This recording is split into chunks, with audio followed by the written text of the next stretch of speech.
बिस्मिल्लाहिर्रहमानिर्रहीम। अस्सलाम वालेकुम। मैं हूं जी आपका टीचर गुलज़ेब अब्बास और आप देख रहे हैं यूट्यूब का चैनल रिफ्लेक्ट एंड शाइन। मुझे उम्मीद है कि आप सब लोग खैरियत से होंगे। आप बहुत अच्छे तरीके से अपनी बहुत हेल्थ का बहुत ध्यान रखते होंगे और साथ ही मुझे ये भी उम्मीद है कि आपने हमारे चैनल पे जो पिछले लेक्चर्स थे वो ज़रूर सुने होंगे, उसके बारे में अपना फ़ीडबैक भी आप लोगों ने दिया होगा। आज जो टॉपिक हम डिस्कस करेंगे वो है इलेक्ट्रिक फील्ड। ये कंसेप्ट है एक जिसको हम डिस्कस करेंगे। हम थोड़ा सा इसको समझने के लिए सपोज करें, लेट्स सपोज कि हमारे पास एक चार्ज है, ये चार्ज पड़ा हुआ है Q।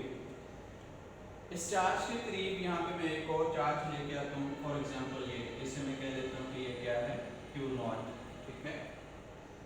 अब ये चार्ज फोर्स फील करेगा, यानी कि ये जो हमारा पॉइंट चार्ज है ये इसके ऊपर कुछ ना कुछ फोर्स अप्लाई करेगा। अगर हम इस चार्ज को उठा के थोड़ा सा दूर कर देते हैं, फॉर एग्जांपल यहाँ पे ले आते हैं, तो अब फोर्स पहले से क्या हो जाएगी, कम। इसी तरह जब हम इसको आगे लेते जाएंगे, यहाँ पे लेके आगे, तो ये होगी फोर्स और कम होगी।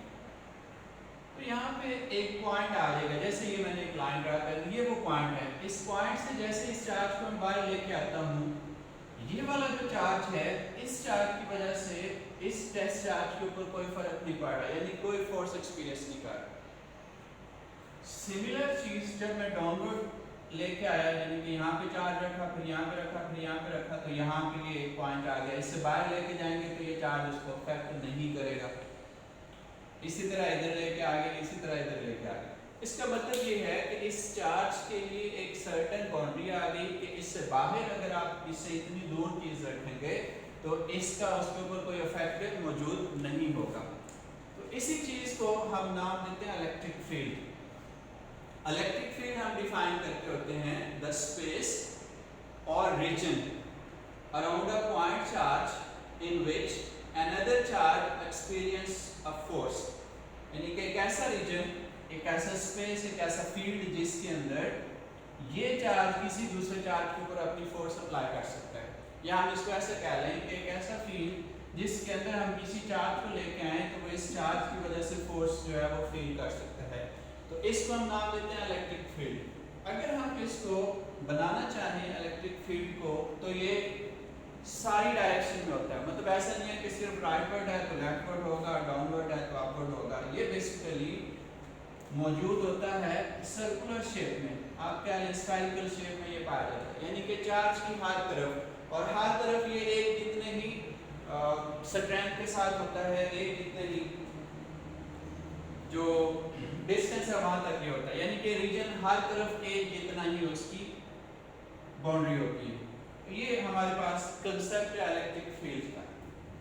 अब होता क्या है कि जैसे हमने सपोज किया कि ये हमारे पास एक चार्ज है, ठीक है, ये पॉइंट चार्ज हमने ले लिया +Q, तो हम लेके आते हैं इसके पास एक टेस्ट चार्ज। सपोज करें ये टेस्ट चार्ज हमने रखा जैसे Q0।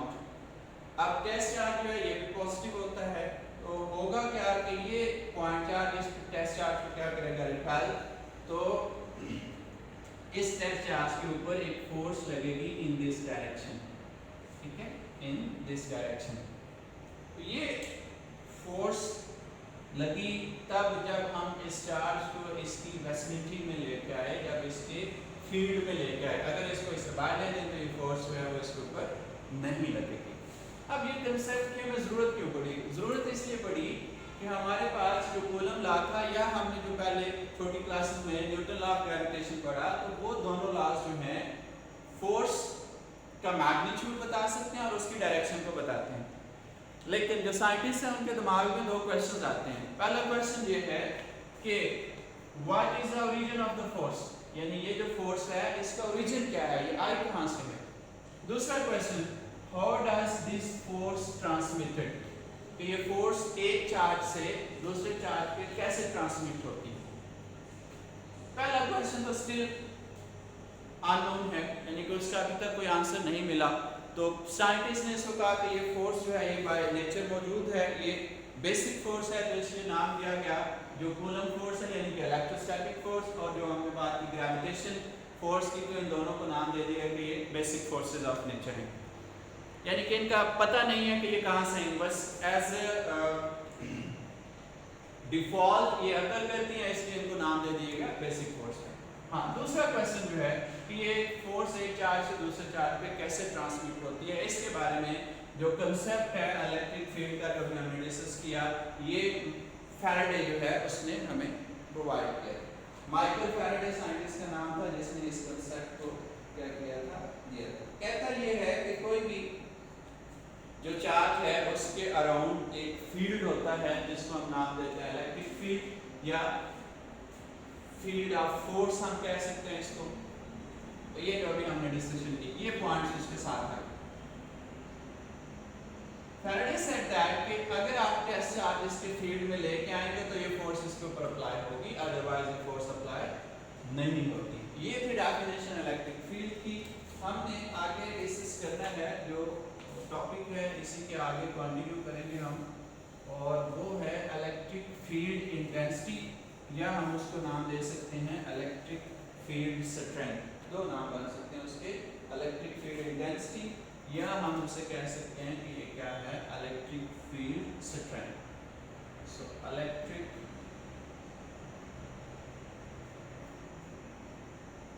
फील्ड इंटेंसिटी, ये आ गया जी हमारे पास टॉपिक। इसका मतलब ये होता है कि the strength of the electric field, मतलब ये होगा कि किसी पॉइंट के ऊपर, यानी कि हम इलेक्ट्रिक फील्ड के अंदर कोई एक पॉइंट ले रहे हैं, उस पॉइंट के ऊपर इसकी वैल्यू कितनी है, स्ट्रेंथ कितनी है, ये हमने डिफाइन करना। तो हम इसको डिफाइन करते होते हैं, इलेक्ट्रिक फील्ड इंटेंसिटी की डेफिनेशन बनेगी आपके पास, it is the force acting by unit charge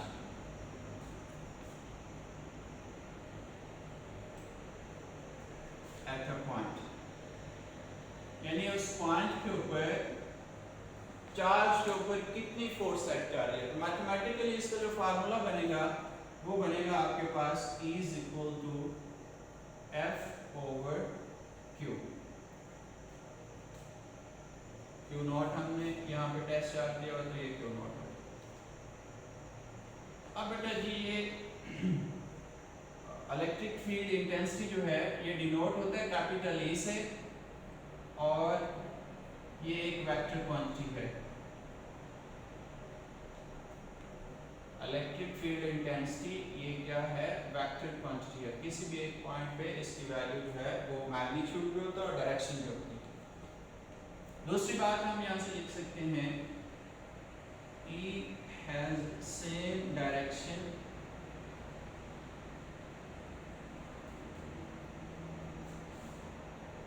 as the force,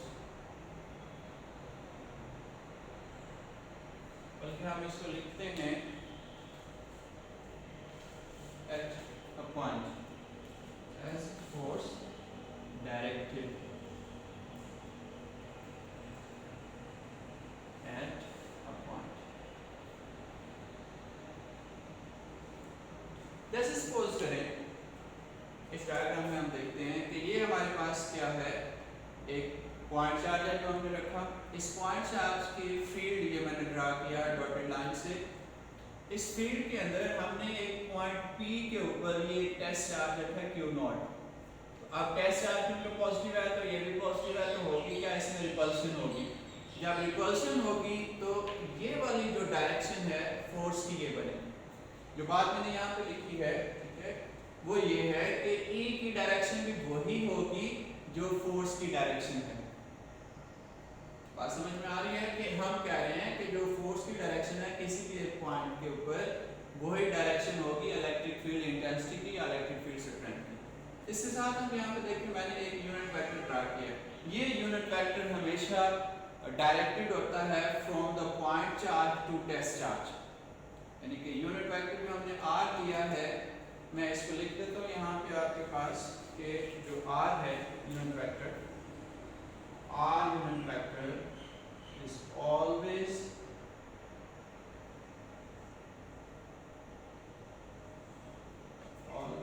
directed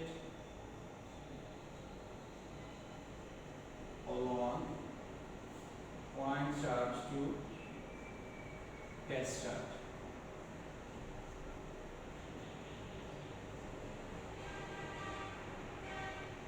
याद रखने के लिए, आसानी के लिए हम ये कह सकते हैं कि इसकी भी डायरेक्शन वही होती है जो इंटेंसिटी या फोर्स की डायरेक्शन होती है। हमने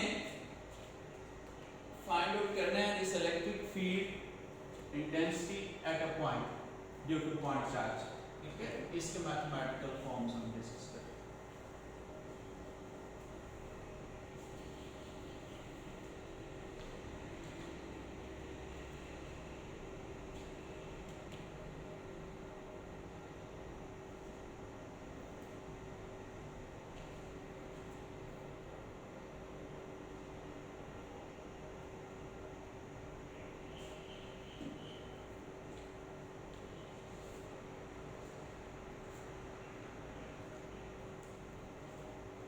यह हम कह सकते हैं कि electric field strength due to a point charge. ठीक है, ये हमने डिस्कस करने वाले इसको भी रेज कर लेते हैं। आप जो चीज़ नोट करनी है वो आप वीडियो स्टॉप करके तो वहाँ से वो नोट कर सकते हैं। तो हम देखेंगे electric field intensity due to a point charge.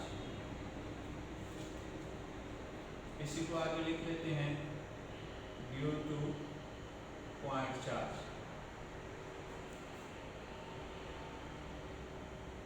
ये आगे फर्दर हमारी हेडिंग बनेगी। तो हमने सपोज किया, जैसे इसी डायग्राम को हम लेते हैं, हमने सपोज किया कि हमारे पास एक चार्ज है पॉइंट चार्ज Q। उस पॉइंट चार्ज Q के अंदर एक सर्टेन पॉइंट P के ऊपर हमने एक टेस्ट चार्ज रखा है। अब इस पॉइंट P के ऊपर हमने इलेक्ट्रिक फील्ड जो है क्या करना है, कैलकुलेट करना है। तो हमें ये पता है फ्रॉम द कूलम्स लॉ, हम ये बात पढ़ सकते हैं कि F is equal to 1/4 pi epsilon naught Q naught over R square along with R unit vector भी आप लिख सकते हैं, या इंटेंसिटी के लिए हम उसे लिख लेंगे। यहाँ पे मैंने Q1 और Q2 इसलिए नहीं लिखा क्योंकि यहाँ पे मेरे पास चार्ज ही Q और Q नॉट है। जब हमने कूलम्स लॉ को ट्राई किया था तो वहाँ पर हमने चार्जेस लिए थे Q1 और Q2, लेकिन यहाँ पे हम ले रहे हैं Q और Q नॉट, तो इसलिए हमने लिया। अब यहाँ पे हमारे पास इक्वेशन आ गई, इसे सपोज करते हैं 1। अभी हमने थोड़ी देर पहले डेफिनेशन पढ़ी थी इलेक्ट्रिक फील्ड स्ट्रेंथ की, तो वो हमारे पास थी F ओवर Q नॉट। इसके साथ यूनिट वेक्टर भी हम डिनोट कर रहे हैं। अब F ओवर Q नॉट, अब यहाँ पे मैं इक्वेशन 1 से F की वैल्यू पुट करूंगा, ये वाली। ठीक है, इस F की जगह पे वैल्यू पुट करेंगे तो ये आ जाएगा 1/4 pi epsilon naught Q naught over R square and this whole will divided by this Q naught. तो हम इसको रीअरेंज करके लिखते हैं, तो ये हमारे पास आ जाएगा 1/4 pi epsilon naught Q naught over R square है, ये भी डिवीजन में है तो ये इकट्ठे हो जाएंगे, ये हो जाएगा Q नॉट R स्क्वायर, यानी कि ये डिवीजन बन गया तो ये आपके पास Q नॉट आ जाएगा। अब यहाँ से Q नॉट के साथ क्या हो गया, कैंसिल। आपके पास इक्वेशन बन गई 1/4 pi epsilon naught Q over R square along with R unit vector, यहाँ पे हमने उसको लिखना है। ये हमारे पास आ गई E की वैल्यू। अगर हम सिर्फ मैग्नीट्यूड लेना चाहते हैं, अगर हम सिर्फ जस्ट मैग्नीट्यूड की बात करें, मैग्नीट्यूड की यानी कि सिर्फ वैल्यू की डायरेक्शन को हम यहाँ पे इग्नोर कर रहे हैं। ठीक है, और मैग्नीट्यूड, तो फिर हमारे पास ये जो यूनिट वेक्टर है ये क्या हो जाएगा, ड्रॉप हो जाएगा। आपके पास इक्वेशन आ जाएगी E is equal to 1/4 pi epsilon naught Q over R square.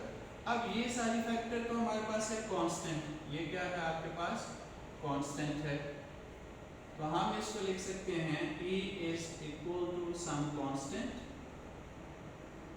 To Q over R square. अब यहाँ पे इस डायग्राम पे वापस आते हैं, जो हमने चार्ज लिया था Q, ये चार्ज अब चेंज नहीं हो रहा। सपोज करें इसकी वैल्यू है 5 कूलम, तो ये 5 कूलम ही रहेगा, इसकी वैल्यू वैल्यू तो नहीं करेगी। इसका मतलब ये है कि हमारे इस केस में चार्ज भी क्या है, कांस्टेंट है। तो हम इस सारे को लिख सकते हैं E इज इक्वल टू, बल्कि जब ये सारा कांस्टेंट आ गया तो हमें पता है कि कांस्टेंट को जब हम रिमूव करते हैं तो हमारे पास आते हैं प्रोपोर्शनलिटी का साइन। तो ये आ जाएगा हमारे पास 1/r²। इलेक्ट्रिक फील्ड जो है ये फॉलो करेगी इनवर्स स्क्वायर डिस्टेंस को।